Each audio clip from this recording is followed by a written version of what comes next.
In February 2008, the body of 17-year-old Aaliyah Green was discovered in a creek running through Overton Park in Memphis, Tennessee. What initially appeared to be a tragic accident soon unraveled into a disturbing tale that would rock the community to its core. The investigation shed light on the hidden and inappropriate relationship between Coach Malcolm Reed, a respected high school football coach, and his student. Back in August 2007 at Northside High School, located at 1530 Delwood Avenue in Memphis, a chain of events began that would spiral into a devastating tragedy. Northside, known citywide for its powerhouse football program, the Northside Panthers, had reached historic success under the leadership of head coach Malcolm "Coach" R. Reed, a 38-year-old former University of Tennessee linebacker. Coach Reed's path to Northside had been paved with athletic achievements. Between 1987 and 1991, he played starting linebacker for the University of Tennessee, earning All-SEC honors during both his junior and senior seasons. After a short stint on the Cincinnati Bengals practice squad from 1991 to 1992, a career-ending knee injury halted his professional football dreams. In 1994, Reed completed his master's in physical education at the University of Memphis and began coaching at several local schools before being appointed head coach at Northside in 2003. Living at 2847 Oak Ridge Drive with his wife Danielle, a local realtor, and their two children, Cameron, 12, and Imani, 9, Coach Reed was seen as a disciplined, driven leader. His record of 42-8 across 4 seasons, including 2 district championships, earned him widespread admiration. Under his direction, the Panthers secured over $500,000 in athletic scholarships for students between 2003 and 2007. The Memphis School Board honored him with the Excellence in Leadership Award in 2006. Meanwhile, Aaliyah Green, a 17-year-old senior and captain of the cheer squad, lived with her single mother, Monica Green, at 1756 Cypress Lane in the working-class neighborhood of Fraser. Aaliyah maintained a 3.8 GPA, had perfect school attendance, and was president of the school newspaper.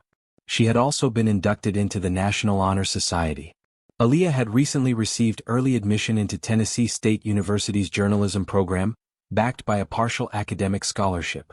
Her mother Monica worked double shifts at Methodist North Hospital as a nursing assistant, earning $31,000 annually to keep their household afloat. By September 2007, something in Aaliyah and Coach Reed's dynamic began to change. During late evening practices, their interactions became more frequent and less professional. Security footage from the school gymnasium captured 27 separate encounters between the two after official practice hours, from September 1 through October 15. School records indicated that Coach Reed began pulling Aaliyah out of study hall twice a week for so-called athletic department meetings. 14 such early dismissals occurred over a 6-week span. Their connection escalated beyond the campus.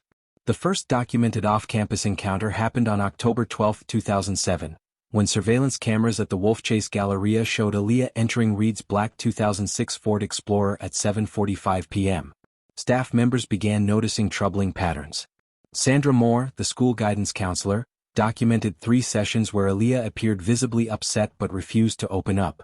Coach Terrence Logan, a physical education teacher, reported spotting Reed's SUV parked near the cheerleading practice field multiple times after hours. Though he recorded these incidents in his personal log, no formal complaint was ever made.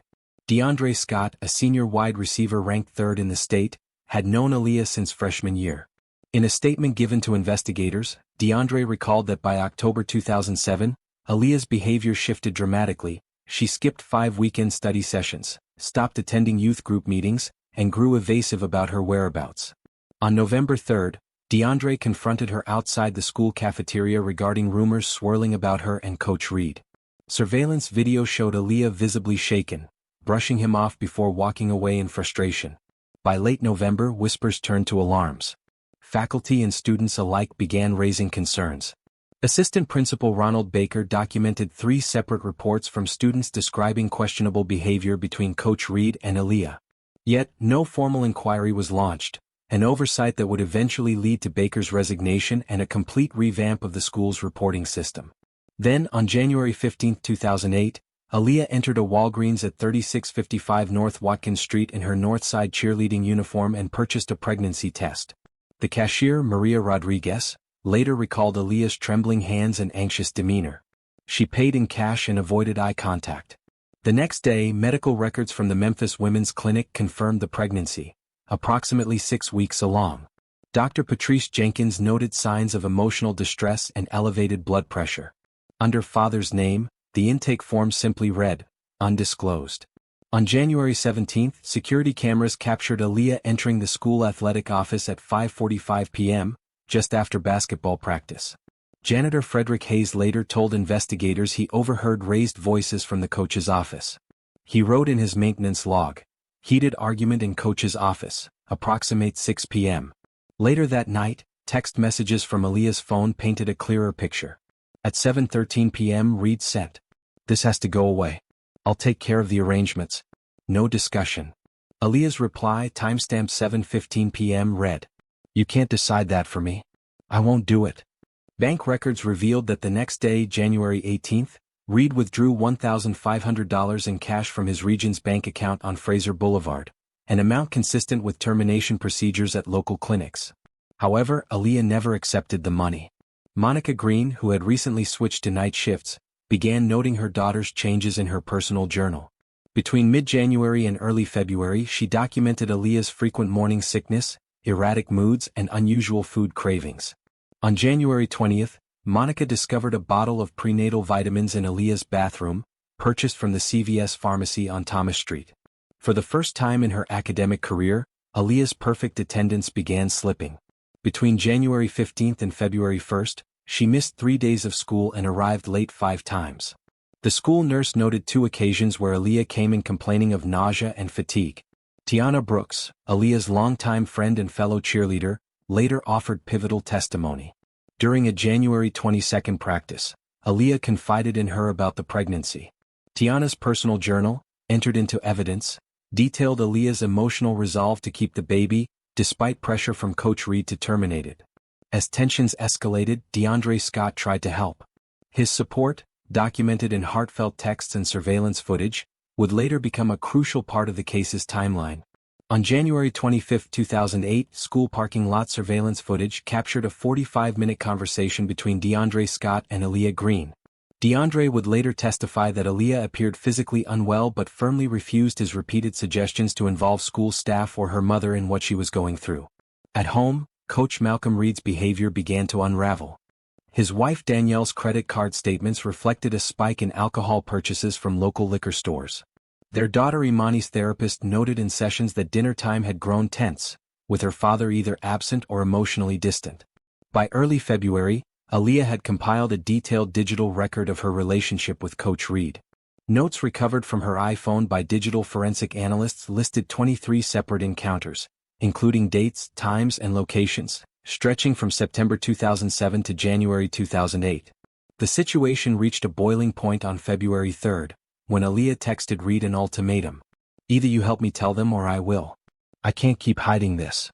Later that evening, a school gymnasium security camera, though without audio, captured a tense confrontation. The footage showed Reed making an aggressive hand gesture before storming off, leaving Aaliyah visibly shaken. Throughout February, Coach Reed's behavior at Northside High became increasingly erratic. Between February 4 and 18, security footage frequently showed him loitering in hallways during class changes, especially near Aaliyah's locker. Staff reported his unexpected appearances at cheerleading practices, something he had never attended before. Cell phone records revealed that Reed called Aaliyah 7 times between February 1 and February 15, many of those during school hours. His work schedule, recovered from his office computer, had been rearranged to align with Aaliyah's lunch breaks and study hall periods. On February 12, Danielle Reed visited Memphis Credit Union on Summer Avenue, where she discovered unauthorized withdrawals from their joint account. Bank records showed $5,000 in cash had been removed over a 2-week period. When confronted, Malcolm claimed the funds were for new football equipment, though no purchase orders were ever submitted. On February 17, at around 3:45 p.m., DeAndre Scott overheard a heated argument while retrieving equipment from the gym storage room. Security footage confirmed a confrontation between Reed and Aaliyah near the emergency exit. In a sworn statement, DeAndre recalled hearing Reed say, "Nobody's going to believe you over me." The argument ended abruptly when another staff member entered the gym. The next day, February 18, DeAndre approached Aaliyah again in the school parking lot. Their 30-minute conversation, captured by school cameras, showed her visibly distressed as she scrolled through messages on her phone. DeAndre later testified that Aaliyah showed him texts confirming both the relationship and her pregnancy. As the pressure mounted, Reed's actions grew more desperate. On February 20th, ATM surveillance from First Tennessee Bank on Highland Street showed him withdrawing $2,500 at 7:15 a.m. Later that day at 3:30 p.m., he met Aaliyah behind the school gymnasium. Unbeknownst to him, Aaliyah had activated the voice recording app on her iPhone. The recovered audio documented Reed offering to pay for her college tuition and living expenses in exchange for her silence. On February 22nd, Monica Green was cleaning her daughter's room when she found a positive pregnancy test tucked into a sock drawer.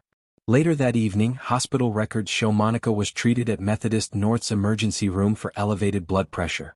The attending nurse noted Monica's distress and her disclosure about Aaliyah's pregnancy.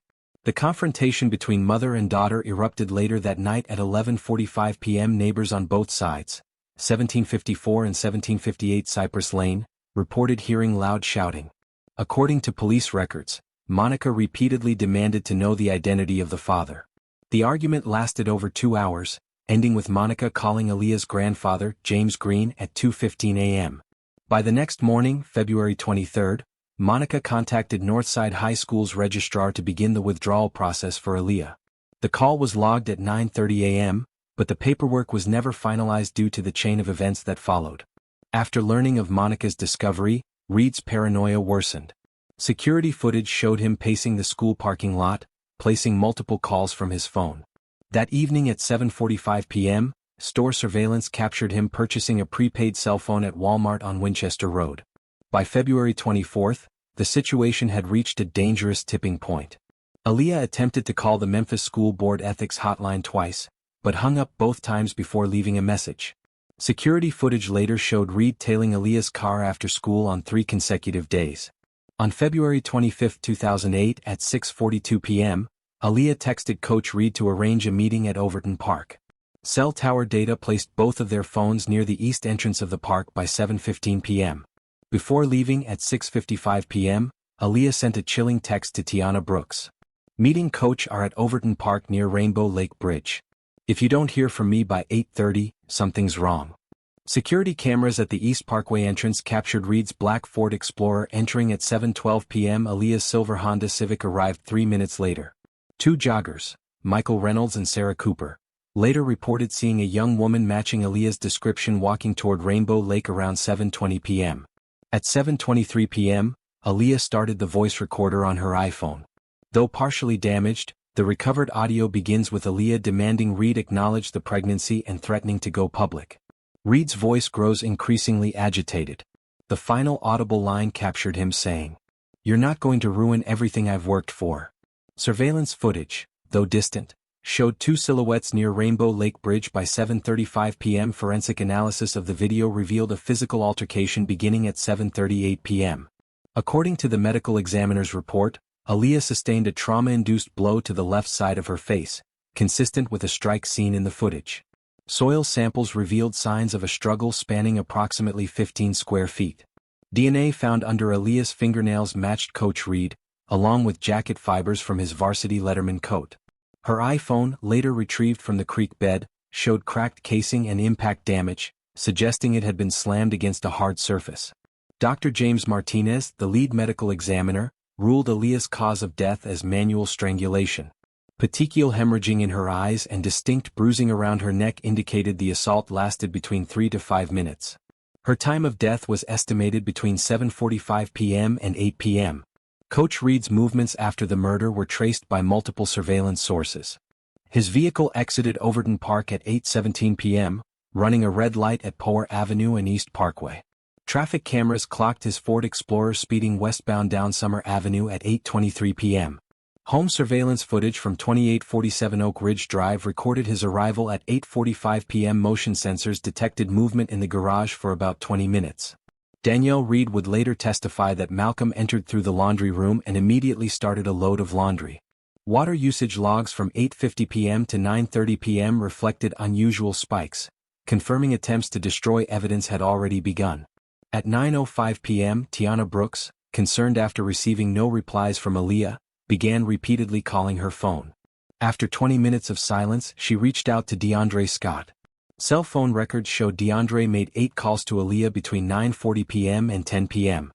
At 10:30 p.m., Monica Green returned home from her nursing shift and found Aaliyah's bedroom empty.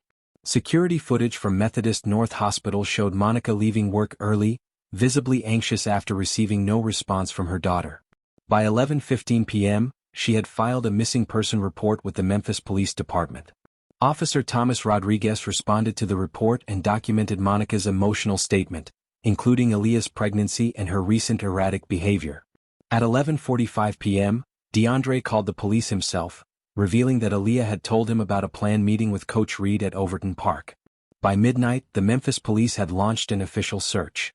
Park surveillance footage captured 3 patrol vehicles entering Overton Park at 12:17 a.m. Officer Sarah Martinez's body camera recorded the discovery of drag marks near Rainbow Lake Bridge at 12:45 a.m., which led officers to the creek where Aaliyah's body would be recovered. At 6:17 a.m. on February 26, 2008, a local jogger named Michael Roberts discovered Aaliyah Green's body partially submerged in the creek near the Rainbow Lake Bridge. Detectives James Martinez and Sarah Thompson from the Homicide Division arrived at 6:45 a.m. The crime scene was processed for over 12 hours, yielding crucial evidence. CSI documented drag marks 27 feet long from the bridge to the creek. Aaliyah's belongings were scattered along the path: a sneaker on the bridge, her iPhone 15 feet downstream, and her school ID beside her body. Blood spatter analysis suggested the initial assault began on the bridge. The autopsy was conducted by Dr. Elena Rodriguez, Shelby County's chief medical examiner, at 2 p.m. Her findings were extensive. Cause of death: manual strangulation. Estimated time of death: between 7:45 p.m. and 8 p.m. February 25. Defensive wounds, present on both forearms and hands. Bruising, finger-shaped contusions around the neck. Blunt force trauma, to the left cheek. Clothing evidence: dirt, grass stains and torn fibers. DNA, found under fingernails matching Coach Malcolm Reed. At 9:30 a.m., DeAndre voluntarily appeared at the Memphis Central Precinct. During a 4-hour interview, he surrendered his phone and shared text messages from Aaliyah going back to January. The messages painted a disturbing picture of Coach Reed's controlling and aggressive behavior. At 2:15 p.m., Tiana Brooks, accompanied by her parents, arrived at the precinct. Her testimony supported DeAndre's and added further documentation: voice memos, screenshots of threatening messages from Coach Reed, details of the pregnancy, and the planned meeting at Overton Park. Digital forensic analysts recovered data from Aaliyah's damaged phone, found over 100 yards downstream. The device contained 247 text messages exchanged between her and Reed, voice recordings of arguments, GPS logs of their meeting spots, and a final audio recording from the night she died. At 4:30 p.m., detectives Martinez and Thompson brought Malcolm Reed in for questioning. During the 3-hour interrogation, Reed claimed he had been home with his family during the murder. However, surveillance footage proved otherwise. His black Ford Explorer was recorded entering Overton Park at 7:12 p.m. and exiting at 8:17 p.m. Interviewed separately at home, Danielle Reed unintentionally dismantled her husband's alibi. She confirmed Malcolm didn't arrive until 8:45 p.m., and that he seemed agitated. He had immediately started doing laundry. Their home security system supported her account. Motion sensors showed activity in the garage for 20 minutes, and water usage reports confirmed an unusual spike from 8:50 p.m. to 9:30 p.m. The evidence quickly became overwhelming. Malcolm Reed's DNA under Aaliyah's fingernails. Soil samples from the crime scene matching those found in his vehicle. Fibers from his Letterman jacket on Aaliyah's clothing. His fingerprints on her phone case. Traffic and cell tower data verifying his location. On February 27, investigators searched a dumpster behind Northside High School, discovering more damning evidence. Torn pages from Reed's personal planner documenting meetings with Aaliyah. A prepaid phone filled with messages between the two. Cash withdrawal receipts totaling $7,500. On February 28, the police forensics lab processed Reed's vehicle. They found traces of Aaliyah's blood in the cargo area. A torn fragment of her jacket caught in the trunk hinge. Soil and mud consistent with vegetation from Overton Park. By March 1, detectives had assembled a comprehensive timeline, backed by physical evidence, digital records and first-hand witness accounts. District Attorney Robert Thompson reviewed the case and approved first-degree murder charges against Malcolm Reed. On March 15, 2008, the Shelby County District Attorney's Office formally charged him with first-degree murder, statutory rape, tampering with evidence, abuse of authority in an educational setting. Reed's arrest at his home received widespread media coverage. All major Memphis networks broadcasted his surrender at 7:30 a.m. The trial began on June 2, 2008, in Shelby County Criminal Court, with Judge Michael Anderson presiding. Due to intense public interest, proceedings were moved to the largest courtroom, which drew more than 200 spectators daily.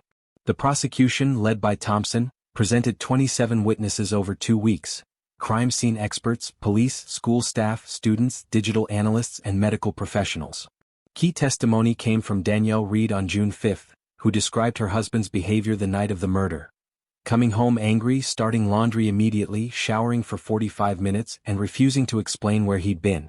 The defense, headed by renowned attorney Marcus Williams, attempted to portray the relationship as consensual and Aaliyah's death as accidental. This strategy ignited protests outside the courthouse, with student safety advocates and women's rights groups holding daily vigils. On June 8, Monica Green delivered powerful testimony about discovering Aaliyah's pregnancy and their final confrontation. Afterward, she launched an advocacy foundation, Aaliyah's Voice, focused on protecting students from abuse in schools. On June 10, DeAndre Scott's testimony proved pivotal.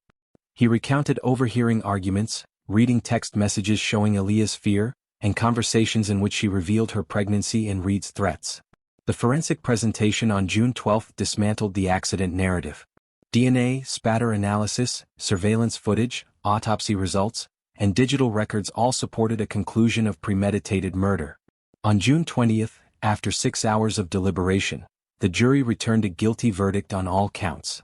At sentencing on July 1, 3 former students from Reed's past coaching jobs testified about similar misconduct, strengthening the pattern of abuse.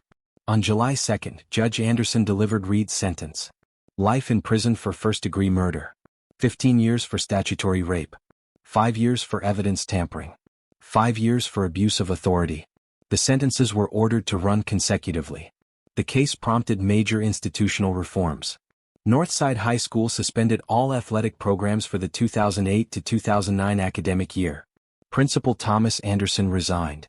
The school board introduced new oversight policies, mandatory reporting training, and improved student safety protocols. Danielle Reed filed for divorce on July 15, 2008, relocated to Nashville, gained full custody, and resumed her maiden name, Danielle Mitchell. Monica Green's advocacy gained national attention. She began speaking at schools across the country, consulting on educational policy reform and expanding Aaliyah's voice to offices in 3 states by 2010. As for DeAndre Scott, he was deeply affected by the guilt of not speaking out sooner. At Tennessee State University, he launched a peer support initiative, training students to recognize signs of abuse and how to report them, ensuring no one else would suffer in silence. Stay with us as we continue to bring you more stories of crime. Keep watching. And be sure to subscribe so you never miss a moment of the story. This is Ruthless Realities. Until next time.